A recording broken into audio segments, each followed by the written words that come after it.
হত দরজা খোল, ঢাইতেছি। তুমি কি অন্ধ না? তোমার চোখ বন্ধ বাবা। কে? তো দরজা তো খোলাই। Sorry for that. আসি তেলে না। আচ্ছা সমস্যা নেই, একটু আগান, আমি বসি এখানে না, ঠিক আছে বসি, সমস্যা বসি, সমস্যা নেই। হ্যাঁ ঠিক আছে।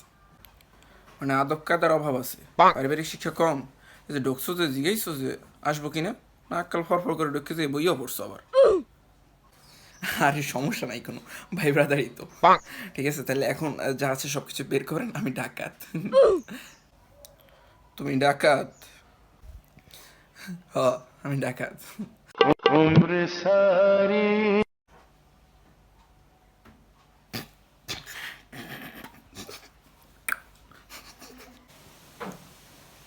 ওকে ভাই, আসলেন কে?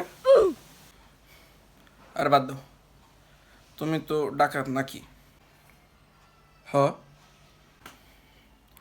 তা একটা কাজ করো, তোমার একটা বড় ডাকাতির একটা কাহিনী কও। কাহিনী? কাহিনী তো অনেক আছে, তাহলে বলি।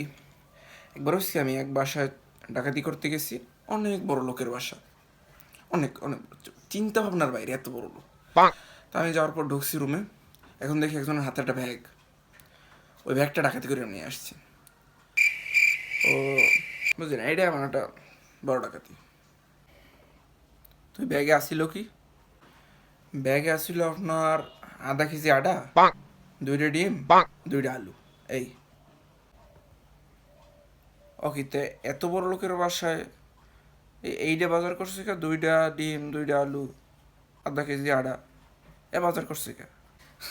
আরে এত বাজার করে নাই, মহলা ফালানোর জন্য বুয়ার কাছে দিয়েছিলে, বুয়ার ডাস্টবিনে নিয়ে যাইতেছিল, আমি ওইটার সময় ডাকাতি করে লইছি। ঠিক আছে।